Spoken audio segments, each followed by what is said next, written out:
So, Undead Unluck nearly got us there, huh? Like, it was so bad that it was trending online, which is unfortunately rare for a series as good as this one, but I guess that's what it means to be underrated. And what's more unfortunate was the fact that it was trending on the suspicion that it had been cancelled. Spoilers for the manga up to chapter 224, by the way. Undead Unluck is a series almost defined by rocky starts. The first chapters are infamous for making people uncomfortable, and that was only compounded by the anime being relegated to Hulu jail, and thus not quite hitting with the impact it could have. And as you can imagine, for a lot of Western fans who bothered to think about it, this made people jumpy about the manga's popularity. What's the nickname it got? Unmoved on selling? I mean, with a funny nickname like that, does it even matter how many units got sold? And of course, that says nothing for the unorthodox way the series has handled Loop 101 and the march towards battling God, with many arcs not really relying on battles for their climaxes, and with its best battle so far being a complicated language game. It's been great for fans, but not exactly what would gather mass appeal. So I guess it's kind of understandable why the manga's attempt to up the tension gave everyone a heart attack. With almost all the negators, where's unhealthy?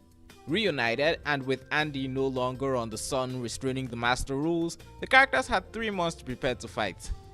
And then they had no time. With Uma time as one of the master rules, it was a trivial thing for the antagonist to fast forward past the characters' deadlines. Except, then it kept fast forwarding, until it was time for Ragnarok. As it turns out, this wasn't Time's doing, it was Luna. She had no faith in the Master Rule's ability to win considering they'd been so restrained by just Andy, and 2 of them had already lost, so she moved straight to the main boss. Now this was horrifying, because that basically took 8 antagonists off the board and moved right to slaying God. And that probably would have gone down as one of the greatest fumbles in ending a battle shonen in recent history. And I know that there are JJK and MHA fans who would find what I just said unbelievable, but it's true.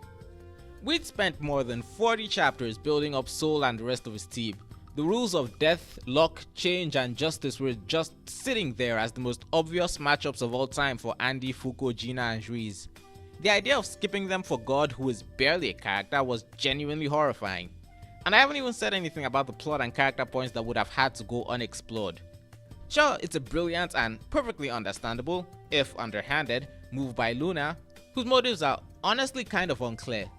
But it was only going to be detrimental to the story. I mean, between the 8 master rules, there must have been at least one fight as good as the one against language in there. Really going back to the first fight against God, all that was really good for was really hyped up tension and a sense of incredible dread.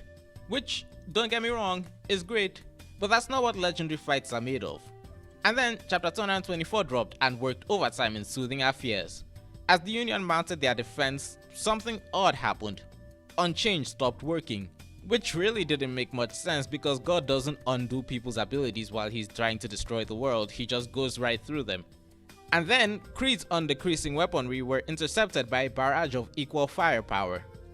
God was being defended by the orbs surrounding him.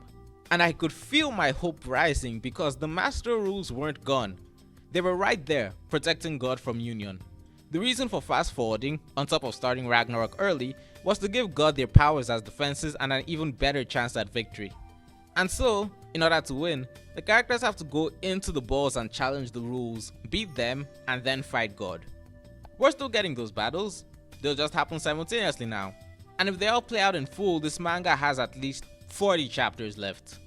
And you know, taking a step back, this development is really unsurprising. Battle Shonen has a history of sudden escalations to up the tension beyond what the characters were expecting. The more time the characters have to plan and think they have to prepare for battles, the more likely it is something horrible is going to show up to undermine them. There's Big Mom showing up in Wano, so a battle against one Yonko becomes a battle against 2 in One Piece. There's Sukuna using Enchain at the moment of most hope in Jujutsu Kaisen. There's like 4 separate things in the Black Clover Spade arc. I could sit here and list examples, but I think you understand.